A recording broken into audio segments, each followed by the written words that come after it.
Dr. Sarah Chen checked her diving equipment one last time before the submarine began its descent into the deepest part of the Pacific Ocean. She had been a marine archaeologist for 15 years, but today felt different. The sonar readings from last week showed something that shouldn't exist, a massive structure sitting on the ocean floor 6 miles down. "Sarah, we're at 3,000 feet and descending," called Captain Rodriguez from the pilot seat. "Are you sure about these coordinates?" "There's nothing on any of our maps." Sarah looked at her instruments again. The readings were getting stronger as they went deeper. Whatever was down there was big, and it was giving off some kind of energy signature that made her equipment act strange. The numbers on her screens kept changing, showing readings that didn't make sense. "I'm sure, Captain. Keep going down." The submarine's lights cut through the dark water as they descended. Fish swam past the windows, strange deep-sea creatures that glowed with their own light. Sarah had seen them countless times before, but today they seemed to be swimming in patterns, almost like they were trying to tell her something. At 5 miles down, the first glimpse of the structure appeared on their sonar. It was enormous, bigger than any building humans had ever constructed. The shape was impossible to understand, like looking at a mountain made of crystal that twisted in directions that hurt to think about. "Mother of God," whispered Captain Rodriguez. "What is that thing?" Sarah pressed her face against the window. Below them, a spire of pure light rose from the ocean floor. It wasn't made of any material she had ever seen. The surface seemed to flow like water but shine like diamond. Patterns of light moved across its surface, pulsing in rhythm like a heartbeat. "Take us closer," Sarah said, her voice barely above a whisper. As they approached, the submarine's instruments went completely crazy. Alarms started ringing, screens flickered, and the radio filled with static. But through the noise, Sarah could swear she heard something else. A voice speaking words she couldn't understand but somehow felt in her bones. "Sarah, we need to surface now," Captain Rodriguez shouted over the alarms. "The hull is taking stress readings I've never seen before." But Sarah couldn't look away from the spire. As they got closer, she could see that it wasn't solid. Inside the crystal walls, lights moved like thoughts, connecting and separating in patterns that looked almost like a brain thinking. And at the very center, something was waking up. The voice came again, clearer this time, speaking directly into her mind without using her ears. "The children of Terra have grown. It is time to wake." Captain Rodriguez hit the emergency surface button, but nothing happened. The submarine hung motionless in the water, held by forces that their science couldn't explain. The spire's light grew brighter, and suddenly Sarah understood that whatever was down there had been waiting for thousands of years, waiting for humans to find it. Far above them, on the dark side of Earth's moon, dust fell from monitoring, equipment that hadn't moved in centuries. Ancient screens flickered to life, showing energy readings that made no sense to the beings watching them. The Luna Station was a secret that most of Earth's inhabitants would never know about. Built by aliens long ago, it had been monitoring Earth since humans first discovered fire. For the beings inside, watching Earth was the most boring job in the galaxy. Nothing ever happened on the primitive world below. Zek, Tar, had been on duty for 50 Earth years, which was like 5 minutes to his kind. His job was simple: watch the screens, make sure the humans didn't discover space travel, and file a report every decade that said nothing happened. He had filed the same report 127 times. But now every screen in the station was screaming with light and sound. Energy readings showed numbers that couldn't be real. And at the center of it all was a signal that made his blood freeze, the activation signature of a guardian. "This can't be right," Zektar said to himself, checking his instruments again. But the readings didn't change. Something on Earth was waking up, something that had been asleep for 10,000 years. He reached for his communication device with shaking hands. This was the kind of discovery that could start wars or end civilizations. The last time anyone had seen a guardian activate, entire star systems had been reduced to cosmic dust.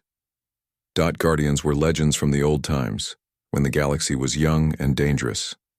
They were created by the architects, a race so advanced that they had vanished into myth before most current civilizations had even learned to use tools. The Guardians were their servants, Massive artificial beings with the power to reshape planets or destroy fleets. But they had all been destroyed in the Great Silence Wars, thousands of years ago. Every school child in the galaxy knew the story. The Guardians had turned against their creators, and both sides had fought until nothing remained but empty worlds and cautionary tales. Except now one was waking up on Earth. The forgotten little world that was supposed to be harmless. Back in the depths of the Pacific, Sarah watched as the spire began to change. The crystal walls started to move, folding and reshaping themselves like origami made of light. The patterns inside grew more complex, and she realized she was watching something that had been dreaming for centuries, finally opening its eyes. "I have been sleeping," the voice said in her mind, and this time she could feel the vast intelligence behind it. "I have been waiting for you to be ready." "Ready for what?" Sarah whispered. "To learn what you really are." The submarine suddenly shot toward the surface, carried by forces that felt gentle despite their enormous power. As they rose, Sarah looked back at the spire and saw it beginning to grow, extending crystalline branches that reached toward the surface like the roots of an upside-down tree. When they broke through the surface of the ocean, every electronic device on their ship was working perfectly again, but their radio immediately exploded with chatter from every Navy and Coast Guard in the Pacific. Satellite images were showing something impossible, a structure of light rising from the deepest part of the ocean, visible from space. Captain Rodriguez stared at the radio in disbelief. "Sarah, what did we just find down there?" Sarah looked up at the stars, knowing somehow that right now, beings on distant worlds were asking the same question. She could feel the weight of attention from across the galaxy, like being watched by 1,000 eyes. "I think," she said slowly, "we just woke up something that was supposed to stay asleep." Above them, the first alien ships began moving toward Earth's solar system, their crews afraid and excited and desperate to understand what the awakening of a Guardian might mean. Some came in peace, hoping to study and learn. Others came with weapons, remembering the old stories of what Guardians could do. But none of them understood the real truth, that this Guardian had not been sleeping by accident. It had been waiting, watching, and testing. And now, finally, it had decided that humanity might be ready to learn who they really were and what they were meant to become. The galaxy held its breath and watched as Earth's long sleep began to end. The being that humans would come to know as Prometheus 7 had been dreaming for 10,000 years. In its sleep, it had watched humanity grow from cave painters to space explorers, recording everything but never interfering. Now, as consciousness returned to its crystalline form, it began the process of truly understanding what its children had become. Every piece of information humanity had ever created flowed into the Guardian's mind. Books, movies, music, scientific papers, social media, posts, news articles, all of it absorbed and analyzed in seconds. The Guardian experienced human history like watching a time-lapse movie of 10,000 years, compressed into moments. What it saw amazed it. The Guardian had expected to find a species that had grown in power and knowledge, as all species did. Instead, it found something far more complex. Humans had indeed learned to split atoms and reach for distant planets, but they had also created things that served no practical purpose. Art that existed only to be beautiful, music that existed only to move the soul, stories that existed only to share dreams. In its vast database, the Guardian found a song written by a human who had never left his small town, describing the loneliness of stars.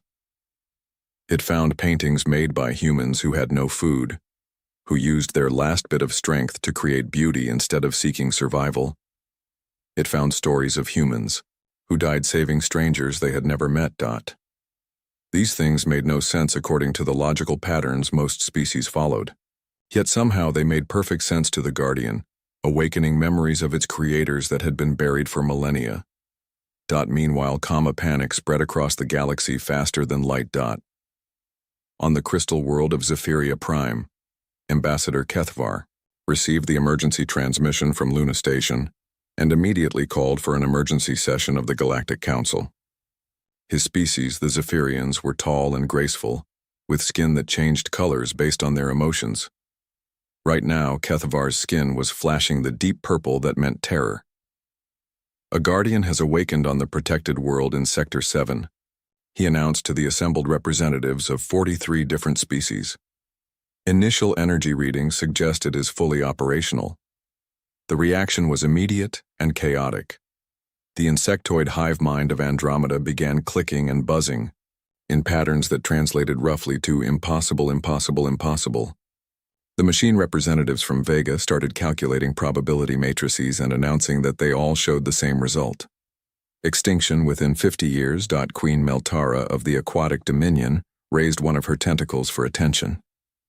Her species lived underwater on a dozen different worlds, and they had the longest memories in the galaxy. "Honored colleagues," she said in her bubbling voice, "some of you are too young to remember the Guardian Wars. I am not. When the Guardians turned against the Architects, they destroyed 17 star systems before they could be stopped. A single Guardian can reshape the matter of an entire planet in hours. But the Guardians are all dead," protested Chirptic of the Feathered Nations. "The Architects destroyed them all before vanishing into deep space." "Apparently not all," Kethavar replied, his skin now cycling through colors so quickly it looked like a rainbow having a seizure. "And this one is on a world with 4 billion intelligent beings who have no idea what it is." The debate continued for hours, but the conclusion was inevitable. A diplomatic mission would have to be sent to Earth, both to establish contact with the Guardian and to evaluate the threat it posed to galactic civilization. Kethavar volunteered to lead the mission, partly from duty and partly because he was curious about the humans who had somehow lived on a world with a sleeping Guardian for their entire existence. Back on Earth, Sarah Chen was having the strangest week of her life. After their encounter with the Spire, she and Captain Rodriguez had been taken to a secret government facility where people in suits asked them the same questions over and over again. "What did you see? What did you hear? Are you experiencing any unusual symptoms?" The truth was, Sarah was experiencing unusual symptoms. Ever since their encounter with the Guardian, she could hear faint voices in her mind, not the clear communication from before, but whispers at the edge of consciousness. Sometimes she would know things she had never learned, or understand languages she had never studied. Dr. Marcus Webb, the government scientist assigned to debrief her, seemed particularly interested in these symptoms. He was a thin man with nervous hands who kept checking and rechecking his instruments. "The structure in the Pacific is still growing," he told Sarah during their 5th interview. "It's now visible from the surface. Satellites show it's creating some kind of energy field that's affecting electronics worldwide. Cell phones work better, computers run faster, and some people are reporting strange dreams." Sarah nodded. She had been having the dreams too. Visions of vast cities among the stars, of beings made of light working to create something wonderful, of a galaxy full of life and beauty that stretched beyond imagination. "Dr. Chen," Dr. Webb said carefully, "we believe this entity is trying to communicate with humanity. And for some reason it seems to have chosen you as its primary contact. Would you be willing to attempt direct communication again?" Before Sarah could answer, every screen in the facility lit up with the same image. The Guardian Spire now extending far above the ocean surface, surrounded by patterns of light that looked like writing. And somehow Sarah could read it. "It's not trying to communicate with me," she said, staring at the beautiful symbols floating around the crystalline tower. "It's trying to remember how to be human." At that moment, across the galaxy, Prometheus 7 finished its analysis of human culture and began broadcasting its report to any intelligence capable of receiving it. The transmission reached every corner of known space simultaneously, a feat of technology that should have been impossible. The message was simple, but devastating. "Evaluation complete. The inheritors have exceeded all parameters. The test is concluded. Initiation protocols may begin." On the Zephyrian flagship racing toward Earth, Ambassador Kethavar received the transmission and felt his skin turn the deep black of absolute terror. He knew enough ancient history to understand what those words meant. The architects had not simply vanished from the galaxy 10,000 years ago. They had been preparing for something, and Earth had not been placed under protection to keep humans safe from the galaxy.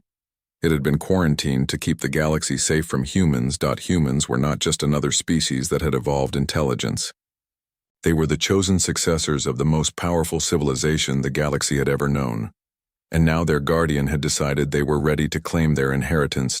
A's Prometheus 7 began activating systems that had been dormant since before. The pyramids were built. It sent one final message directly to Sarah Chen's mind. Your species has grown beyond all expectations. You have created beauty in the face of darkness, hope in the face of despair, and love in the face of hate. The architects would be proud. Now it is time to learn what you were always meant to become. Around the world, sensitive humans began to feel the change. Artists found their work flowing with new inspiration. Scientists discovered solutions to problems that had puzzled them for years. Children began drawing pictures of worlds they had never seen but somehow remembered.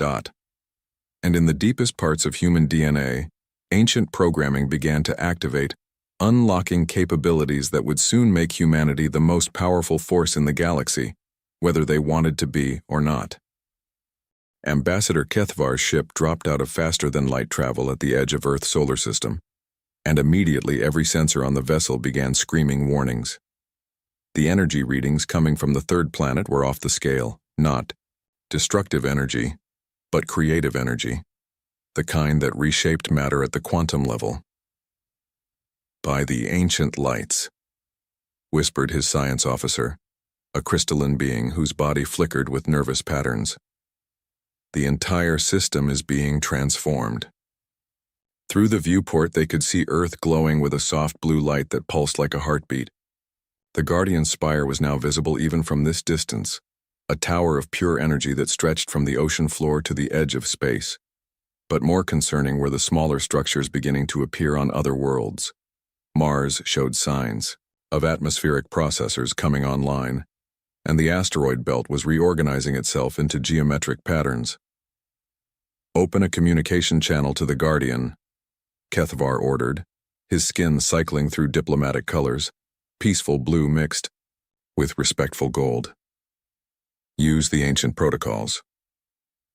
The response came immediately, not through their radio but directly into their minds. The voice was vast and patient, like an ocean deciding to speak.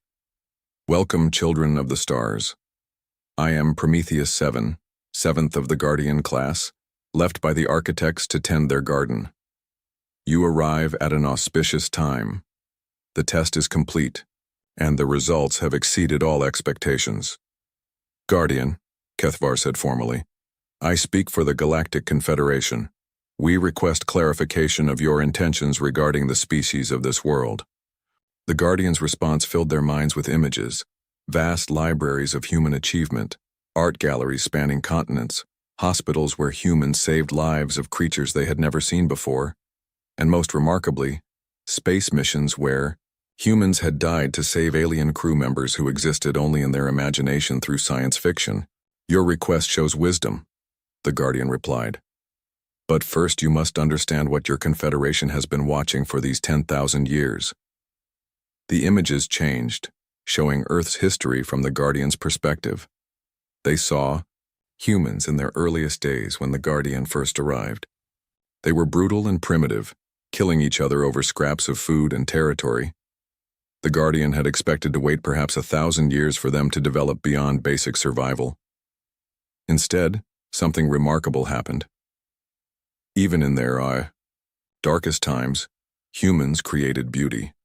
A cave painter who had not eaten in days used his last strength to draw animals on a wall, not for any practical purpose but simply because the images in his mind demanded to exist. A mother sang to her child even while enemies approached their village because the child needed comfort more than silence. Most species, the Guardian explained, develop in predictable patterns. They grow in knowledge, then in power, then in wisdom. But humans developed differently. They grew in knowledge and power, yes, but they never lost the ability to create beauty for its own sake. They never stopped making choices based on love rather than logic. The images showed human history accelerating: the Renaissance, the Industrial Revolution, the Space Age. But interwoven with technological advancement were threads of art, music, literature, and most importantly, sacrifice. Humans who died to save strangers. Humans who gave up wealth to feed the hungry. Humans who chose kindness when cruelty would have been easier. We tested them, the Guardian continued, not with trials they knew were tests, but with their own nature. We watched to see if power would corrupt them completely, if knowledge would make them cold, if progress would destroy their ability to hope. Some species pass these tests by becoming perfectly logical. Others pass by becoming perfectly harmonious. Humans passed by becoming perfectly impossible. Kethavar felt his skin shift to confused orange. I don't understand. How can impossibility be a passing grade? Because the universe itself is impossible, the Guardian replied, and now there was warmth in its mental voice, almost like laughter. Life should not exist, yet it does. Beauty serves no survival purpose, yet beings create it. Love makes no logical sense, yet it drives the greatest achievements in galactic history. The architects understood this paradox.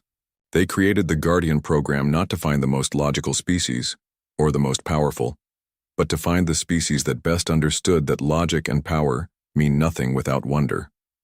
The images shifted to show other species throughout the galaxy, all advanced, all successful, all following predictable patterns of development. They had created great civilizations, mastered incredible technologies, achieved peace and prosperity. But none of them had created jazz music. None of them wrote poetry about the loneliness of stars. None of them would die to save a creature they had never met. Your species, honored ambassador, have achieved much, the Guardian said.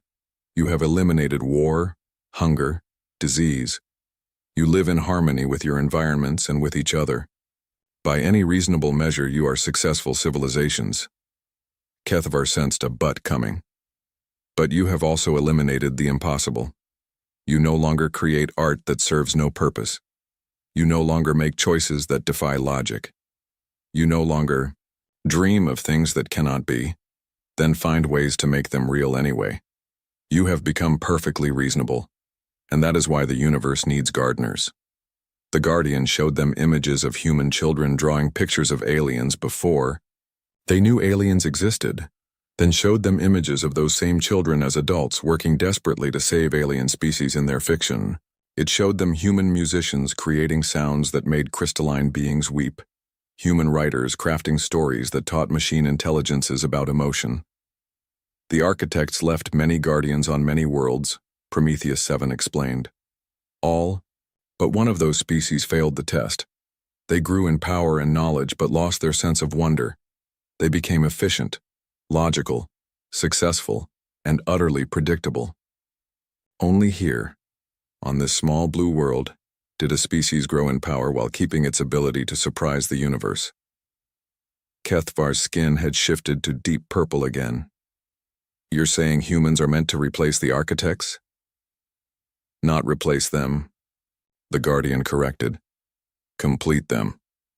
The architects could create matter from energy, reshape planets, travel between dimensions, but they could not create meaning from nothing. They could not look at an empty canvas and imagine something that had never existed before. They could not love someone so deeply that they would choose to die rather than live without them. The transmission paused, and Kethavar could feel the Guardian accessing vast databases of information. The architects left because they realized their limitation, Prometheus 7 continued. They could create the stage, but they could not write the play. They could plant the garden, but they could not decide what it should grow into. So they created the Guardian program to find a species that could do what they could not, bring impossible beauty into existence. As if responding to the Guardian's words, every human on Earth suddenly felt a strange moment of clarity. Artists found solutions to creative problems that had been bothering them for years. Scientists discovered connections they had never seen before. Children looked up at the stars and somehow knew that among all the worlds spinning in the darkness, theirs was special not because it was the biggest or the strongest, but because it was the one that had never stopped hoping for something better. But the moment of wonder was interrupted by alarms throughout the galaxy. Long-range sensors had detected something approaching from the void between galaxies, a fleet of ships that radiated hunger and death, moving toward the galactic core with unstoppable purpose. The Devourers had found them at last. On Kethvar's ship, his science officer turned from her instruments with fear radiating from every crystal in her body. "Ambassador, we're receiving reports from the Outer Rim. Something is coming. Something that the ancient records say destroyed the Architect's first civilization." The Guardian's mental voice reached them one more time, no longer patient but filled with urgent purpose. "The true test begins now. The Architects fled from what approaches. The question is, will their inheritors stand and fight, or will the garden they planted be consumed by the darkness between stars?" Around Earth, space itself began to change as the Guardian activated systems that had been sleeping since the birth of human civilization. The real test was about to begin, and this time, it would determine not just humanity's future, but the survival of every living thing in the galaxy. The Devourer fleet appeared at the galaxy's edge like a cancer spreading across the stars. Each ship was a biomechanical horror the size of a small moon, pulsing with dark energy that consumed light itself. They had been traveling through the void for millions of years, following the faint traces of architect technology that had led them to this galaxy. On the Zephyrian flagship, Ambassador Kethvar watched the sensor readings with growing horror. His skin had turned a color he didn't even know his species could produce, a sickly gray that meant complete despair. "How many?" he asked his science officer. "Initial count suggests over 10,000 ships, Ambassador, each one capable of stripping a planet of all life within hours. They're heading directly for the galactic core, consuming everything in their path." Through the communication network, reports flooded in from across the galaxy. The Outer Rim colonies were already evacuating, their populations fleeing deeper into civilized space. The great fleets of the Confederation were mobilizing, but everyone knew it wouldn't be enough. The Devourers had destroyed the Architects once before, and the Architects had been more powerful than any current civilization. On Earth, Prometheus 7 received these reports and began the most complex calculations it had ever attempted. The mathematics of survival against the Devourers required weapons that existed at the intersection of technology and consciousness, tools that could only be operated by minds capable of pure creativity. Dr. Sarah Chen felt the Guardian's awakening, like an earthquake in her soul. She was still in the government facility, but now she could feel the alien ship hanging at the edge of the solar system, could sense the fear of its crew, could even touch the vast network of minds across the galaxy, all focused on the same terrible equation: how to survive what could not be fought with conventional weapons. "Sarah," came Dr. Webb's voice, but it seemed distant compared to the Guardian's presence in her mind. "Sarah, we need you to focus. Something's happening worldwide." She opened her eyes and saw screens showing news reports from every major city. People were gathering in the streets, looking up at the sky with expressions of wonder and fear. Children were drawing pictures of the same symbols that appeared around the Guardian's spire. Artists were creating works that seemed to glow with their own light. Scientists were having breakthrough moments in laboratories across the world. "The awakening protocols have begun," Sarah said, though she wasn't sure how she knew those words. "Humanity is remembering what it was designed to become." "Designed by who?" Dr. Webb asked, but Sarah was already standing, moving toward the window.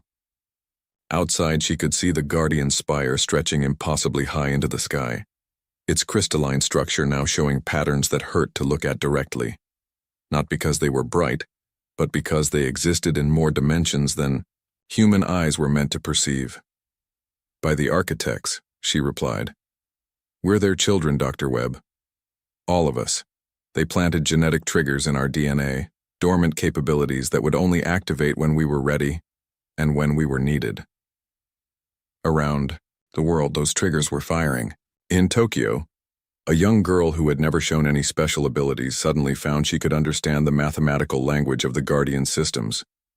In London, an elderly professor discovered he could see the quantum structure of matter and manipulate it with his thoughts. In Sao Paulo, an artist began painting images that existed in 4 dimensions simultaneously. But the most dramatic changes were happening to those humans who had already shown unusual capabilities. The dreamers, the artists, the visionaries who had always seen more than other people, they were becoming something new, something that bridged the gap between human consciousness and architect technology. Prometheus-7 felt each awakening like a new star igniting. The Guardian had been designed to work alone, but now it was becoming part of something larger, a hybrid consciousness that combined its vast computational power with the chaotic creativity of human minds. Through Sarah, it spoke to the governments of Earth. The enemy that destroyed my creators approaches. They are called the Devourers, and they consume the life force of entire worlds. No conventional weapon can stop them because they adapt to any logical pattern of attack within minutes. They can only be defeated by weapons that operate on principles of controlled chaos, systems that require intuition, creativity, and the ability to find patterns in randomness.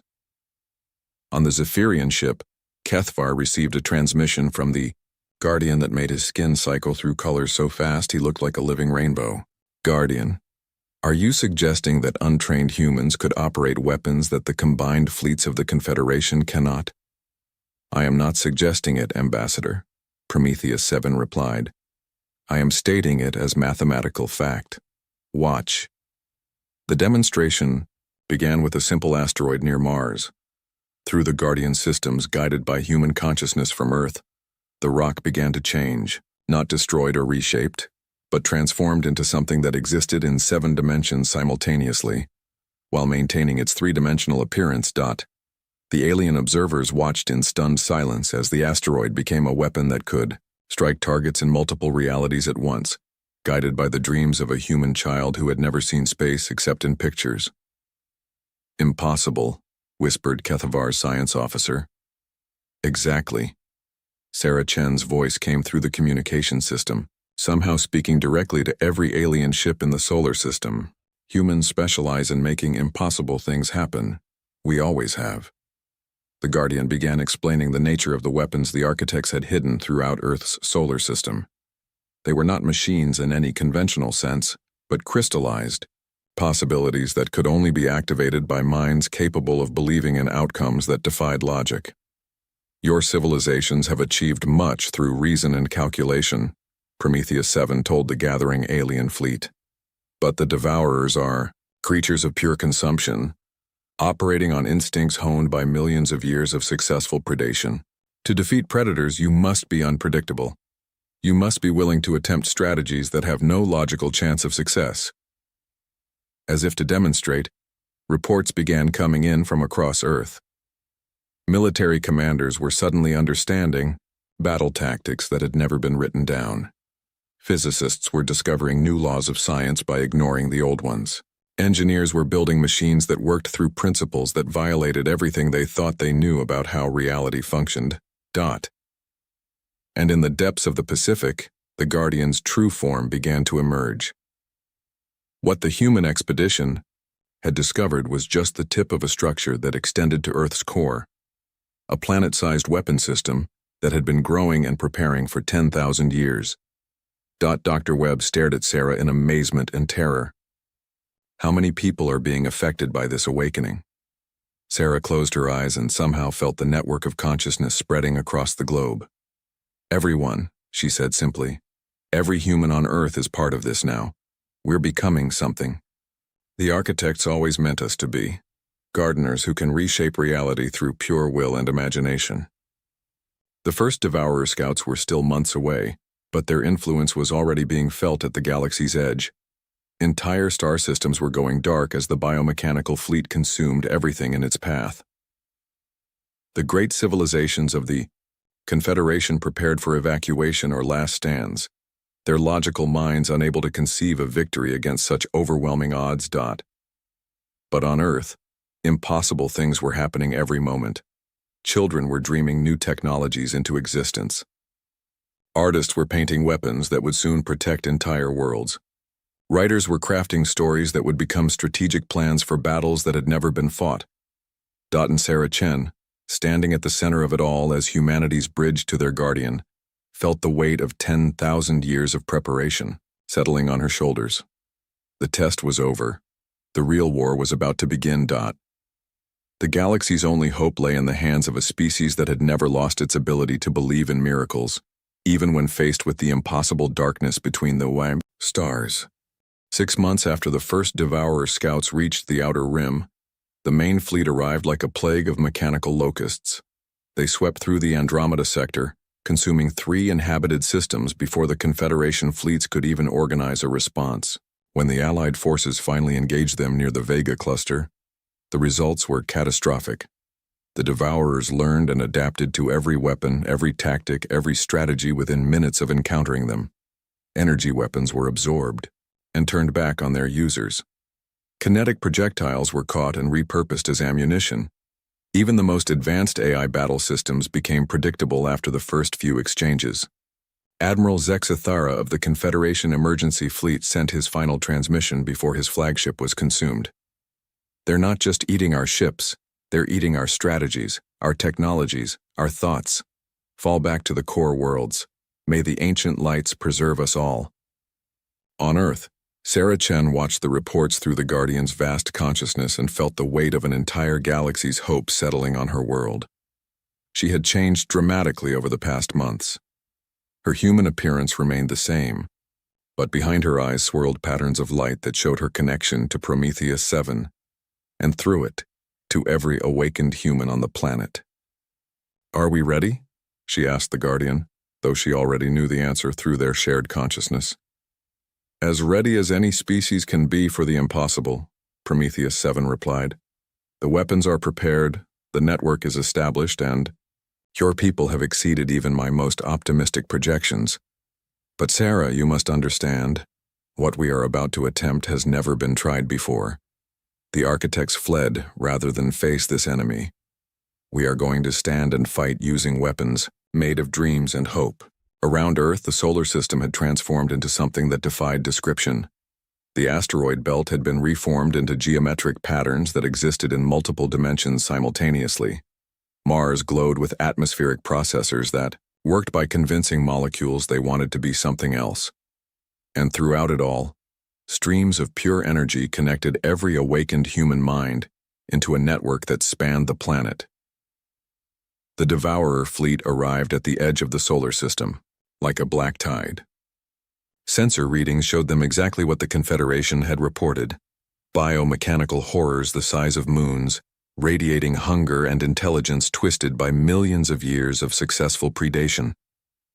The first wave of Devourers advanced on Earth with the confidence of creatures that had never met anything they couldn't consume. Their weapons began charging, preparing to strip away the planet's atmosphere and devour the life force of every human on the surface. They never got the chance to fire. The counterattack began with music. A young girl in Mumbai had been composing a symphony that existed in 7 dimensions, and when she played the opening notes through the Guardian's network, reality itself began to dance. The mathematical harmonics of her composition created weapons from pure sound that struck the Devourer ships at frequencies they had never encountered, frequencies that only existed when someone believed in them strongly enough. The lead Devourer ship tried to analyze and adapt to the musical weapons. But how do you adapt to a song that changes based on the emotional state of a child on the other side of the galaxy? The biomechanical intelligence that had successfully consumed 1,000 civilizations found itself trying to counter creativity itself. As the musical weapons carved through their formation, the Devourers adapted their approach, sending in ships designed to absorb and neutralize sound-based attacks. They succeeded, until an elderly poet in Dublin began reciting verses that existed as living equations, turning language itself into a weapon that struck not at ships, but at the concept of consumption itself. The battle escalated rapidly. The Devourers brought forward ships designed to counter every logical form of attack. In response, humanity brought forward attacks that defied logic entirely. A team of artists in Rio de Janeiro painted colors that didn't exist in normal space, creating camouflaged weapons that the enemy couldn't see, because they were hidden in hues that had been imagined, but never real. Scientists in Tokyo built machines that worked through principles they couldn't explain, powered by the kind of quantum uncertainties that made the universe possible in the first place. Engineers in Detroit constructed spacecraft that could only fly if their pilots truly believed in impossible things. But the most devastating human weapons were the ones that made no sense at all. A group of children in Kenya began playing games that existed in 11 dimensions, and somehow their playground became a battleground where devourer ships found themselves lost in geometries that shifted based on the rules of hide and seek. Ambassador Kethvar, watching from his ship at a safe distance, found his skin cycling through colors he didn't know existed as he tried to process what he was seeing. "This is impossible," he whispered. "They're fighting a war using creativity as a weapon." His science officer, who had been studying the battle for hours, turned to him with crystalline formations that represented complete bewilderment. "Ambassador, I don't think the humans understand that what they're doing is impossible. They're treating this like an art project." And in many ways, that's exactly what it was. Across Earth, humanity had collectively decided that the invasion was simply the ultimate creative challenge. Instead of trying to fight the devourers with conventional weapons, they were approaching the problem the way they approached everything else, by asking, what if we tried something completely different? The results were beyond spectacular. They were impossible. Sarah Chen, connected to every human mind through the Guardians network, felt the battle like a symphony of pure imagination. Each human contribution was a unique note in a composition that had never been written before and could never be repeated. Together, they were creating something that the universe had never seen. A war fought not with weapons of destruction, but with weapons of pure creativity. The Devourers, designed to counter every logical military response, found themselves facing attacks that operated on principles that didn't exist in their databases. How do you defend against a missile that only exists when someone believes in it hard enough? How do you adapt to shields made of crystallized hope? How do you consume beings who turn the act of being devoured into an art form that creates beauty instead of destruction? The answer, it turned out, was simple. You can't. As the last devourer ship fell to a weapon made from a child's drawing of what safety looked like, the galaxy fell silent. The threat that had destroyed the architects, that had consumed entire civilizations, had been defeated by a species that specialized in making impossible things possible. But the silence didn't last long. From across the galaxy came messages of wonder, gratitude, and something else: hope. For the first time in galactic history, the impossible had happened not through superior technology or overwhelming force, but through the simple refusal to accept that some things couldn't be done.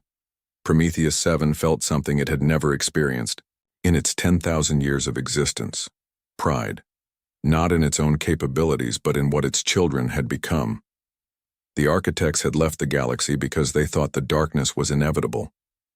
Humanity had stayed and proven that even the darkest night could be illuminated by those who refused to stop believing in the dawn. As the celebration began across 1,000 worlds, Sarah Chen stood in the Guardian's spire and looked up at stars that had never seemed brighter. The test was over, the war was won, and humanity had passed both not by becoming something other than themselves, but by becoming more human than they had ever been before. The galaxy looked on, no longer in dread, but in wonder at the species that had saved them all by never losing faith in impossible things. And in the depths of space, other guardians on other worlds began to wake, drawn by signals from a small blue planet where gardeners had decided that the universe was worth tending, no matter how dark the night became. The age of the new architects had begun, and it would be an age of impossible beauty created by beings who had never learned to stop dreaming.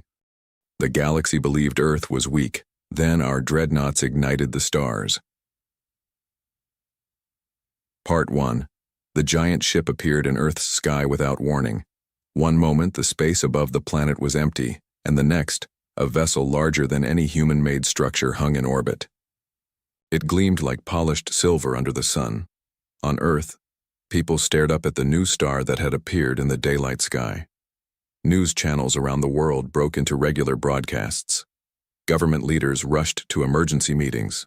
Military bases went on high alert. Jack Peterson was eating breakfast in the cafeteria of the International Space Station, when the alarm sounded. As commander of the station, he was the first person called to the control room. "What's happening?" Jack asked as he floated through the doorway. His second-in-command, Linda, pointed to the main screen. "It just appeared, sir. No approach detected. 1 minute nothing, next minute, that." The ship on the screen was shaped like a smooth teardrop. It had no visible engines or weapons. It was at least 5 miles long. "Any communication?" Jack asked. "None yet," Linda said. "But all our systems are going crazy. Whatever that thing is, it's scanning us, scanning everything." Jack's heart beat faster, but his voice remained calm. "Send a message on all frequencies. Standard first contact protocol." Within an hour, leaders from every major nation on Earth were in an emergency video meeting. Jack joined from the space station, as the closest human to the alien vessel. "The ship has made no aggressive moves," the President of the United States said. "That's a good sign." "Unless they're just studying us before they attack," said another leader. As they argued, Jack's communication officer interrupted. "Sir, we're receiving a transmission from the alien vessel." The alien message came through in perfect English.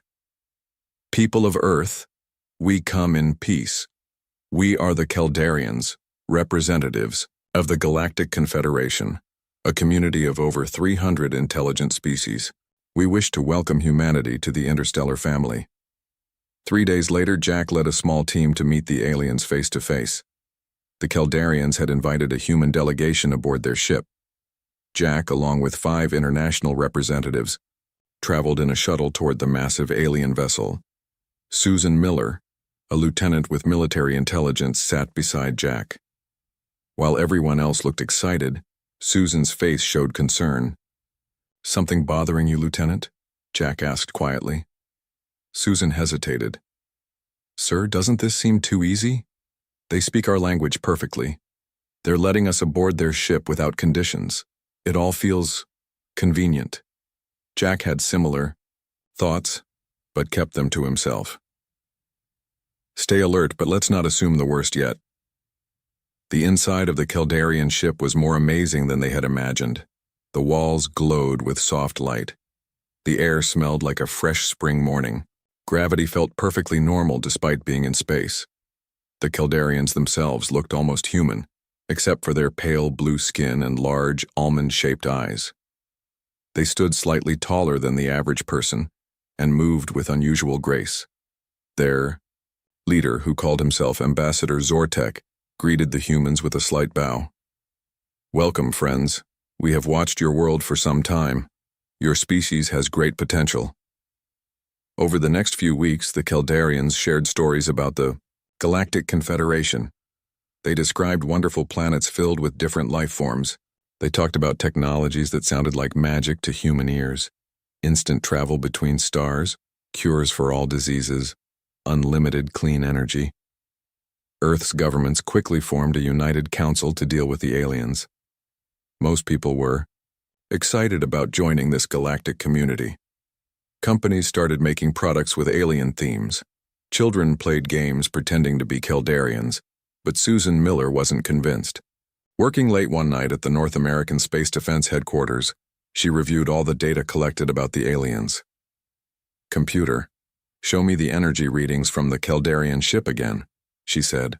The screen displayed a complex graph. Susan compared it to the information the Caldarians had shared about their technology. Something didn't match. "Computer, what would cause these energy spikes?" she asked. After processing, the computer responded, "Closest match, weapon systems, charging." Susan worked through the night. By morning, she had a list of concerns. The Caldarians claimed their ship was a diplomatic vessel, but its energy usage matched a warship. They asked detailed questions about Earth's resources but shared little concrete information about themselves.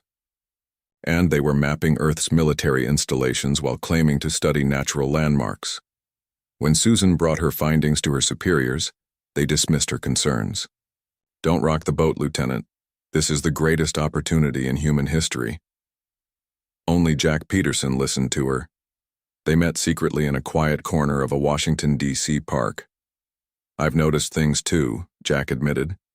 "They're extremely interested in our mineral deposits." And they keep asking about our population numbers and military capabilities. This isn't a friendly visit, Susan said firmly. It's reconnaissance. Jack nodded slowly. But we need proof before we can convince anyone. The whole world is in love with the idea of joining this confederation. They agreed to gather evidence. Jack would use his position to get more information during his visits to the Caldarian ship. Susan would continue analyzing the data from her military post. 3 months passed.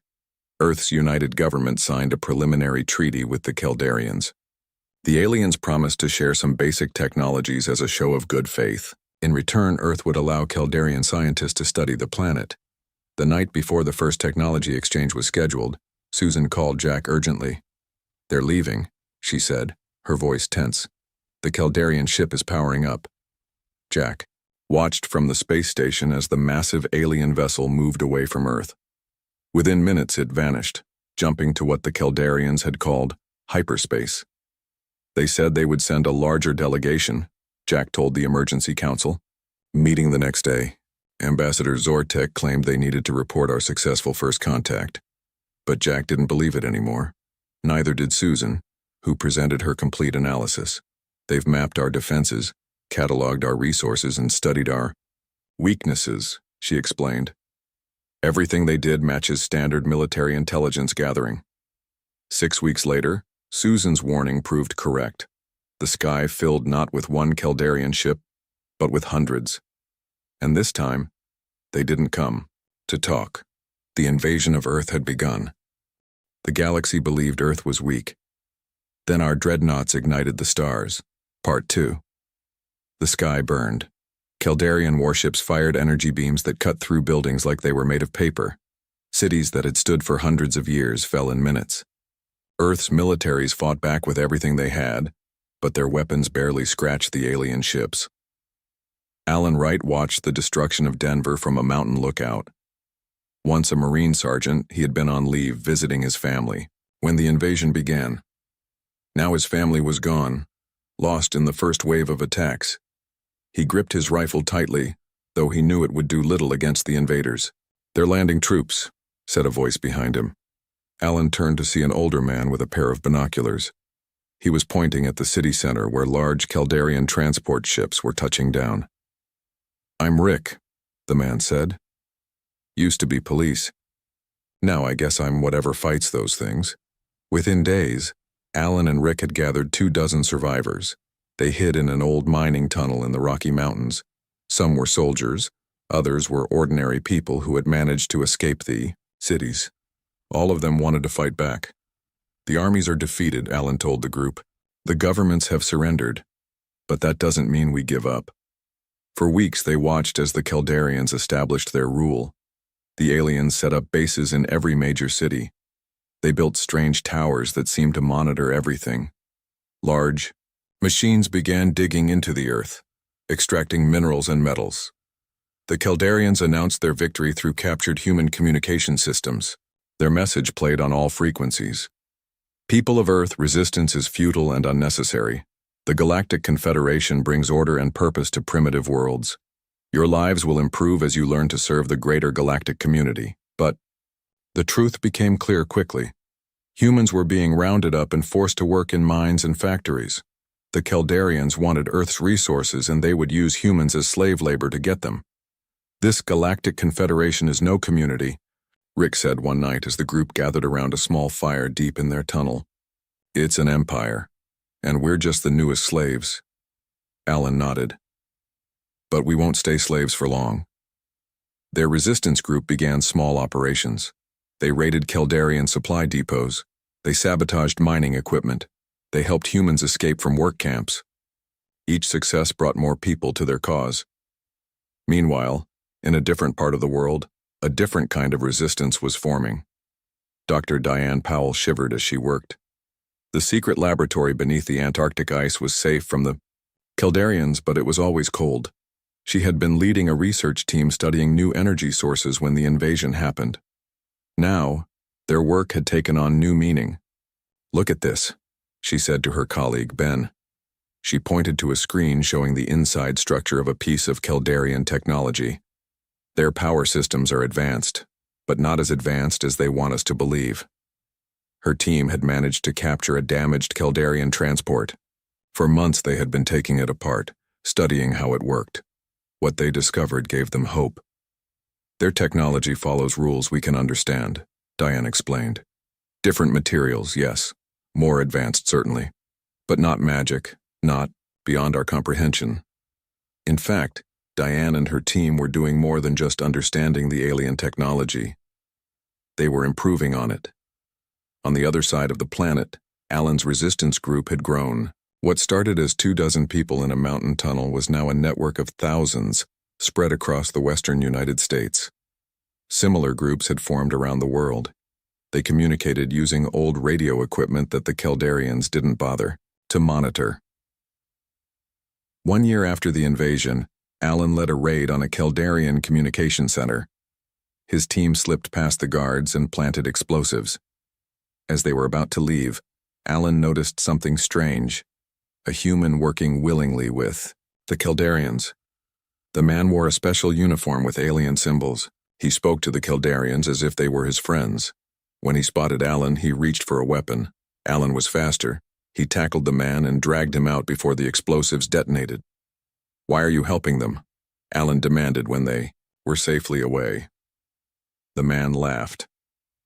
"Because they're going to win. The Confederation has conquered hundreds of worlds. Earth is nothing special." "You're wrong," Alan said. "We are special, and we will show them how special very soon." 3 years into the occupation, the Resistance had become a true underground army. They had bases hidden in mountains, deserts, and beneath the oceans. They had captured enough Caldarian weapons to arm thousands of fighters. But their greatest achievement came from Diane Powell's team in Antarctica. After years of studying alien technology, they had created something new, a power source that could change everything. Diane stood before a group of resistance leaders who had traveled secretly to her hidden base. Among them was Alan Wright, now a general in the resistance army. "What you're about to see," Diane said, "is why Earth will win this war." She led them to a large chamber deep under the ice. In the center stood a device about the size of a car. It glowed with a strange blue light. "We call it the stellarium reactor," Diane explained. "It uses an element that only exists on Earth. The Caldarians have been mining it, but they don't understand its true potential." She activated the device. The blue glow brightened until it was painful to look at. Energy readings on nearby monitors climbed higher and higher. "This single reactor produces 10 times the power of their largest ship's engine," Diane said. "And we can build hundreds of them." Alan smiled for the first time in years. "So what do we do with all this power?" Diane's answer was simple. "We build our own ships, better ships, and then we take back our planet." On the surface, the Caldarians continued their operations, unaware of what was happening beneath their feet. They believed Earth was conquered, its people broken. They had no idea that humans were preparing a surprise that would change the galaxy forever. 5 years after the invasion began, the Resistance was ready. The time had come to show the aliens exactly what humans were capable of when pushed too far. The galaxy believed Earth was weak. Then our dreadnoughts ignited the stars. Part 3. Deep beneath the Atlantic Ocean, in a cavern that didn't exist on any map, humans were building something massive. The underwater base had been hollowed out of the seabed, safe from Caldarian scanners. Here, thousands of engineers and workers labored day and night on humanity's secret weapon. Frank Kelly walked along a metal catwalk, looking down at the enormous ship taking shape below. Once a spy for the American government, Frank now led intelligence operations for the global resistance. His job was to keep the Caldarians from discovering what was happening in bases like this one. "Impressive, isn't it?" asked a voice beside him. Frank turned to see Steve Harris, the man chosen to captain the ship when it was finished. Steve had been a Navy commander before the invasion. "It's more than impressive," Frank said. "It's our future." The ship below them was unlike anything humans had built before. It was huge, at least 5 times larger than the biggest Caldarian warship. Its hull was made of a new alloy developed using captured alien technology. But its heart was purely human, a cluster of stellarium reactors that glowed bright blue through transparent panels. "How soon?" Frank asked. "2 more months," Steve replied. "The Defiance will be ready to launch. The other 4 ships are on similar schedules." Frank nodded. "We'll need to create a diversion when the time comes. Something big enough to keep the Caldarians looking the wrong way." They weren't building just one ship. Around the world, in hidden bases deep underwater inside hollowed-out mountains and beneath the polar ice, 4 other massive vessels were taking shape. Each would be powered by stellarium, each would carry weapons that could destroy Caldarian ships with ease, and each would be named to reflect humanity's spirit: defiance, vengeance, freedom, justice, and hope. Meanwhile, the resistance fighters, on the surface, continued their battle against the occupiers. Alan Wright's forces had grown skilled at striking Caldarian targets and disappearing before reinforcements arrived. After a successful raid on a mining operation in what was once Colorado, Alan met with his team in an abandoned subway tunnel. "One freed 50 workers and destroyed their digging machines," said Luis, one of Alan's lieutenants. "But they'll rebuild, they always do." Alan smiled. "Not for much longer. I've received a message from Central Command. The ships are almost ready." The resistance fighters looked at each other. They had all heard rumors about secret weapons being built, but few knew the details. "What ships?" Luis asked. "The kind that will send the Caldarians running back to their confederation," Alan replied. "We just need to keep them busy for 2 more months." In her Antarctic laboratory, Diane Powell was putting the finishing touches on the most important part of the plan. The stellarium reactors were working perfectly, but she had discovered something even more valuable: a weakness in Caldarian technology. "Their shields operate on a specific frequency," she explained to General Laura Martinez, who had flown in secretly to check on their progress. "If we hit them with the right energy pattern, the shields collapse immediately." Laura studied the Yaur diagrams on Diane's screen. "And our weapons can produce this pattern?" "Better than that," Diane said with a smile. "The stellarium energy naturally resonates at almost exactly the right frequency. It's like the universe designed it specifically to counter their technology."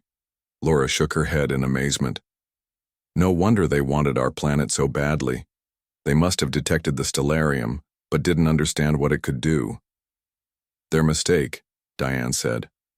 "One they'll regret soon." As the 2-month deadline approached, Frank Kelly put the final phase of the plan into motion. Resistance cells around the world began a coordinated series of attacks on Caldarian facilities. These weren't the usual hit-and-run operations. These were designed to draw attention and resources away from the oceans and polar regions where the ships would launch.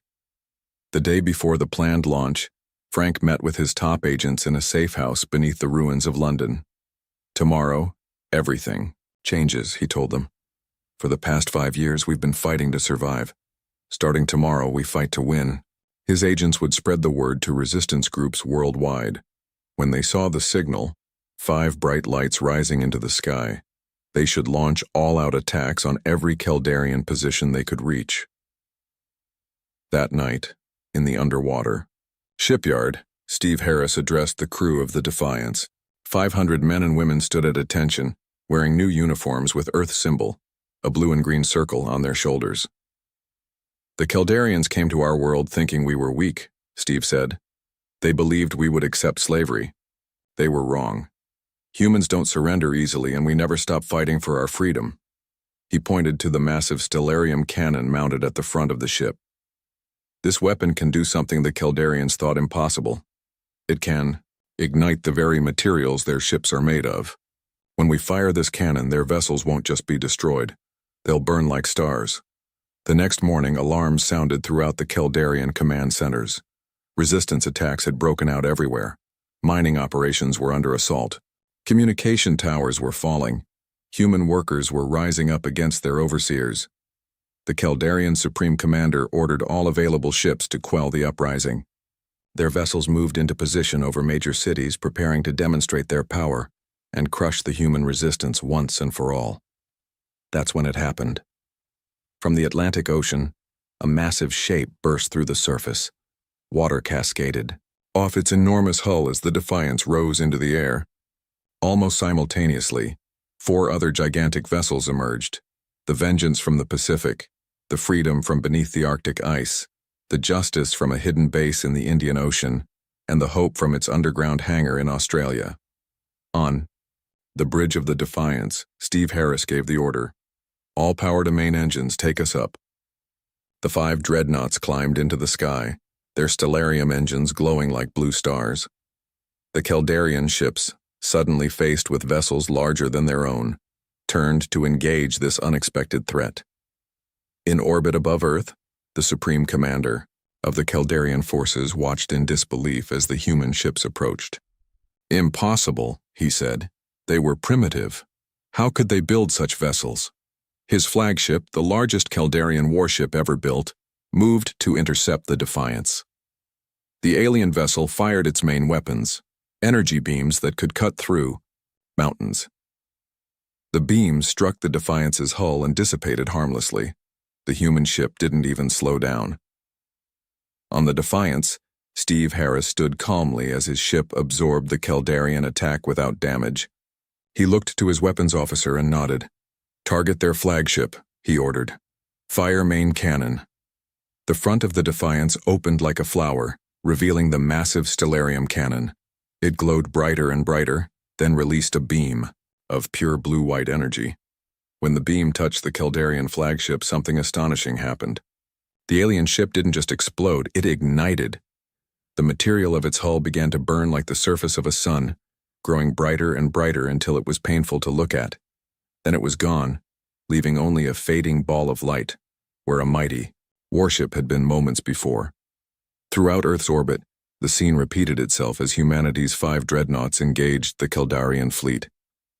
The aliens' superior numbers meant nothing against vessels that could absorb their strongest attacks and return fire with weapons that turned their ships into miniature stars. The day that started with Earth under alien control ended with humans, in command of their own world once again. But it was only the beginning. Now humanity had the means to take the fight to the stars, to the heart of the Galactic Confederation itself. The galaxy believed Earth was weak. Then our dreadnoughts ignited the stars. Part 4. 1 month after Earth's liberation, the planet was transformed. Caldarian structures were being dismantled. Their mining operations had been shut down. The few aliens who surrendered were held in special facilities while human leaders decided their fate. More importantly, humans were building. New shipyards had been constructed in orbit around Earth and the Moon. The technology from the 5 dreadnoughts was being shared with engineers worldwide. Dozens of smaller warships were taking shape, all powered by stellarium reactors. Admiral Nancy Clark stood on the observation deck of the new space station Unity. Once a naval officer commanding a submarine, she now led Earth's combined fleet. Through the large window, she watched as workers finished construction on 3 new dreadnoughts, even larger than the original 5. "Quite a view," said a voice behind her. Nancy turned to see Jack Peterson, the former space station commander who had first greeted the Caldarians years ago. Jack now served as Earth's chief diplomat, responsible for any future contact with alien species. "Hard to believe how far we've come," Nancy said. 5 years as slaves, and now we're building the most powerful fleet in the galaxy." Jack nodded. "But the question remains, what do we do with it?" That question was being debated in the newly formed Earth Defense Council. Some wanted to focus only on protecting Earth. Others argued that the Confederation would eventually send a larger force to reclaim their lost colony. "We intercepted another Caldarian transmission," Nancy told Jack.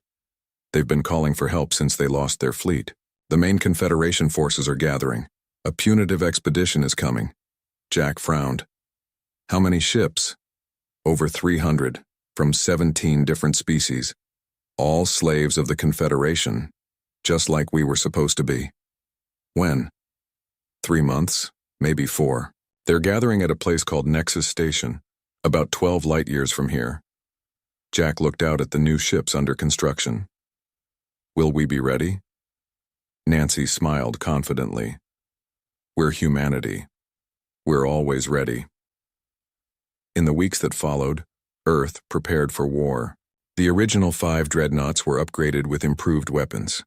20 smaller battleships joined the fleet, along with dozens of fast attack craft. Thousands volunteered to serve as crew members, many of them former resistance fighters. Alan Wright, the resistance leader who had fought the Kaldarians for years on the ground, now commanded a squadron of attack ships. His vessels were smaller than the dreadnoughts, but still packed powerful stellarium weapons. The big ships are impressive, Alan told his pilots during a training exercise near Mars. But we're the ones who will make the difference in a real battle. We're faster, more maneuverable, and they'll never expect us to have the same firepower. On the Defiance, now the flagship of Earth's fleet, Captain Steve Harris met with Admiral Nancy Clark to discuss strategy. We could wait for them to come to us, Steve suggested. Fight them in our own solar system where we have the advantage. Nancy shook her head. If they reach Earth, there will be civilian casualties no matter how well we defend. No, we need to meet them before they get here. Show them that humans aren't just defending, we're taking the fight to them. Surprise, Steve said with a smile. Our greatest weapon. 3 months after liberation, Earth's fleet was ready. 35 ships, led by the 8 dreadnoughts, prepared to depart the solar system. This would be humanity's first venture into interstellar space, and they were going to war. Before they left, the leaders of Earth's nations gathered to address the fleet. Their message was broadcast to every ship. You carry with you the hopes of humanity, the council president said. For thousands of years we looked up at the stars and wondered if we were alone. Now we know we are not alone, but we also know that the galaxy can be a dangerous place. You go to ensure that Earth remains free, that humans never again suffer under alien dominion. Admiral Nancy Clark gave the order from the bridge of the Defiance. All ships engage stellarium drives. Next stop, Nexus Station. In a flash of brilliant blue light, Earth's fleet vanished from the solar system. Traveling through space using stellarium drives was nothing like the Kaldarian method. Their ships took weeks to cover the distance between stars. Humanity's vessels, powered by the unique element found only on Earth, made the journey in days. The fleet emerged from stellarium space near a small, uninhabited planet at the edge of the Nexus system. From here, they could observe without being detected. Nancy Clark called her ship captains together for a final briefing. The meeting took place on the Defiance, with some attending via secure communication links. Our scouts confirmed the Confederation. Fleet is gathering at Nexus Station, she said, pointing to a holographic display showing hundreds of ships orbiting a massive space station. They plan to depart for Earth in 2 days. They outnumber us almost 10 to 1, Alan Wright observed. Numbers didn't help the Kaldarians at Earth, Steve Harris reminded him. Our ships are stronger, our weapons more powerful, and they have no idea we're coming. Nancy nodded. We attack in 12 hours. Get your ships and crews ready. When the human fleet approached Nexus Station, they maintained stellarium drive power longer than normal, creating a massive energy signature that announced their arrival. It was a bold statement. We want you to see us coming. The reaction from the Confederation fleet was immediate. Ships scattered from their orderly formation, rushing to defensive positions. Clearly they had received reports about what happened to the Kaldarian fleet at Earth. But seeing 8 dreadnoughts appear, vessels larger than any in their own fleet, still came as a shock. A transmission came from what appeared to be the Confederation flagship. The alien commander, a species none of the humans had seen before, with gray skin and 4 eyes, looked both angry and frightened. Primitive humans, the alien said. You have destroyed a small expeditionary force and believe yourselves powerful. Now you face the true might of the Galactic Confederation. Surrender your ships and return to your world as obedient subjects, or be destroyed. Admiral Nancy Clark stood calmly on the bridge of the Defiance. Her response was brief. We are not here to surrender. We are here to free everyone you've enslaved. Return to your masters and tell them Earth is no longer their prey. We are not joining your confederation. We are ending it. The alien commander snarled something in his native language, then cut the transmission. All ships, Nancy ordered. Battle formation Alpha. Dreadnoughts in the center, battle groups on the flanks. Target their largest vessels first. As the Confederation fleet moved to attack, human ships spread out in a carefully planned formation. They had practiced this maneuver many times in the space around Earth. The Confederation fired first, hundreds of energy beams lancing out toward the human vessels. Just as with the Keldarian attack on Earth, these weapons had little effect against stellarium-powered shields. All dreadnoughts, Nancy ordered. Target command ships and fire main cannons. 8 massive stellarium cannons fired simultaneously. 8 Confederation capital ships ignited like newborn stars, burning for several seconds before disappearing completely. The battle had begun. Humanity had brought the light of stars to the heart of the Galactic Confederation, and nothing would ever be the same. The galaxy believed Earth was weak. Then our dreadnoughts ignited the stars. Part 5. The space around Nexus Station blazed with light as the battle raged. Human dreadnoughts moved steadily forward, their stellarium cannons turning Confederation ships into brief, bright stars. The smaller human vessels darted between enemy formations, causing chaos and drawing fire away from the dreadnoughts. On the bridge of the Defiance, Admiral Nancy Clark watched the battle unfold on the main screen. Despite being outnumbered, the human fleet was winning. The Confederation ships simply couldn't match the power of stellarium technology. Admiral, her communications officer called. Out, we're receiving transmissions from several enemy vessels. They're surrendering. Nancy raised an eyebrow. Which ones? Ships from the Pranathi, Vexer, and Krell fleets. They're all saying the same thing. They were forced to fight for the Confederation. They're asking for terms. This was unexpected, but not surprising. The Confederation was built on conquest and slavery. Many of its member species were there against their will, just as humans would have been. Tell them to power down their weapons and move to the coordinates we're sending, Nancy ordered. Any ship that ceases fire will not be targeted. As word spread through the Confederation fleet, more ships began to break formation. Some continued fighting alongside the command vessels, but many others moved away from the battle, signaling their surrender. Captain Steve Harris approached the Admiral. This changes things. We could end up with more allies than enemies by the time this is over. Nancy nodded. That was always a possibility. The Confederation rules through fear. Once that fear is broken, she gestured to the ships withdrawing from battle. The main Confederation force, seeing their fleet disintegrating, made a desperate move. Their remaining vessels, about 100 strong, formed a tight cluster and accelerated toward the human dreadnoughts. They're attempting to concentrate their firepower, reported the tactical officer. All ships targeting the Defiance and Vengeance. Evasive maneuvers, Nancy ordered. All ships, focus fire on their lead vessels. The space between the fleets, lit up with energy beams and missile trails, the Confederation ships launched everything they had at the human vessels. Some of the smaller human ships took damage, but the dreadnoughts' shields held. When the stellarium cannons fired again, the front line of Confederation ships vanished in blinding light. The second line, suddenly exposed, tried to scatter but was caught by fire from Alan Wright's attack squadron. This is Squadron Leader Wright, Alan's voice came over the comm. We've broken their formation. They're running. The remaining Confederation vessels were attempting to flee in all directions. Some managed to jump to faster-than-light travel, but many were disabled by human weapons before they could escape. 6 hours after it began, the battle was over. The human fleet had lost 3 small ships and suffered damage to several others, but all 8 dreadnoughts remained operational. The Confederation fleet was destroyed or scattered, with more than 100 vessels having surrendered. Nancy Clark called a meeting of all ship captains and representatives from the surrendered alien vessels. They gathered in the massive conference room aboard the Defiance. Today marks a turning point, Nancy told the assembled aliens and humans. The Confederation as you knew it is finished. The question is, what comes next? A tall, slender alien with pale green skin stood. I am Commander Ziv of the Pranathi. My people were conquered by the Confederation 300 years ago. We have been waiting for this day, hoping someone would break their power. Other alien representatives shared similar stories. The Vexer had been enslaved for 5 centuries, the Krell for almost 1,000 years.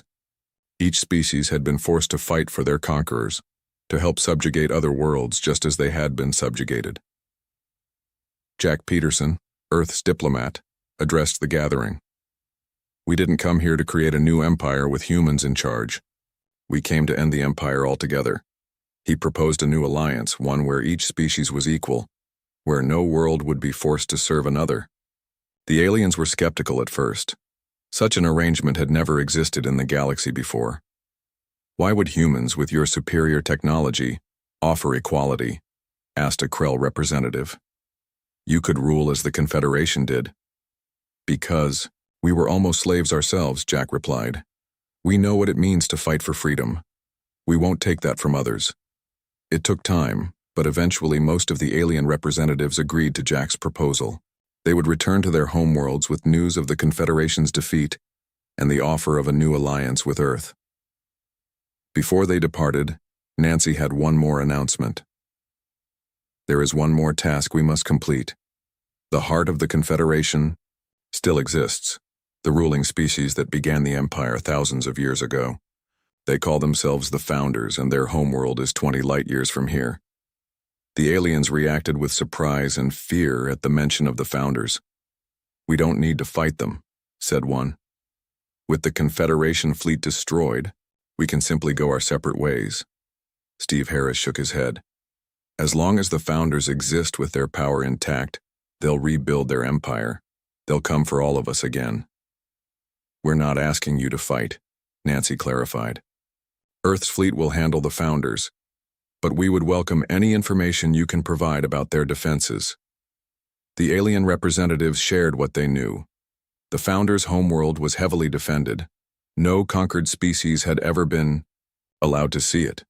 Its location was a carefully guarded secret, but the Pranathi commander had once served on a ship that transported special materials there. He knew the coordinates. 2 weeks later, Earth's fleet, repairs completed, and supplies, restocked, prepared to depart for the Founders' world. They were joined by a dozen ships from the former Confederation species who insisted on standing with the humans. As the fleet prepared to engage their stellarium drives, Nancy addressed her captains one last time.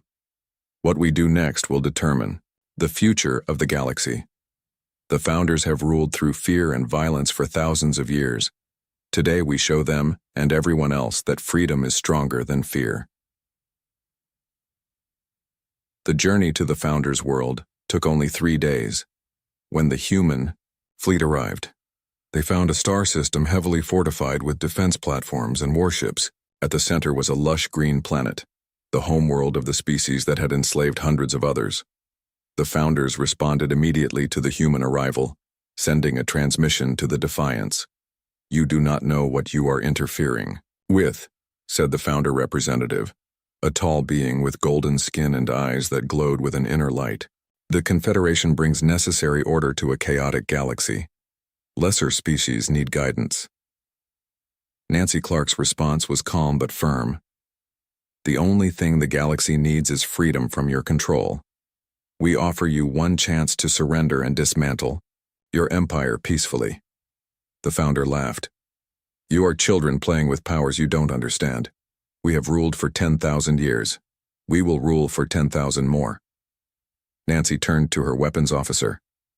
Target their main defense platforms. Show them exactly what we understand. The dreadnoughts moved into formation. The stellarium cannons powered up, glowing with blue-white energy. Fire, Nancy ordered. The stellarium beams lanced out, striking the orbital platforms around the Founders' world. Just as with the ships, the platforms ignited, burning like stars before fading away. The message was clear. Humanity had brought light to the darkness of the galaxy. The age of conquest and slavery was over. A new era had begun. 1 year later, representatives from 50 former Confederation worlds gathered on Earth to sign the Articles of Alliance. The new interstellar community would be based on mutual respect and cooperation, not domination. Jack Peterson, now serving as Earth's ambassador to the Alliance, addressed the gathering. When the Caldarians first came to Earth, they believed we were weak because we welcomed them peacefully. They never understood that our capacity for kindness is matched only by our capacity for righteous anger when betrayed. They came seeking another conquered world for their collection. Instead, they awakened a force that would free the galaxy. Above the Alliance headquarters, Earth's dreadnoughts hovered in formation. Once weapons of war, they now served as guardians of a new galactic peace. Reminders of the day when humanity ignited the stars and changed the course of galactic history forever.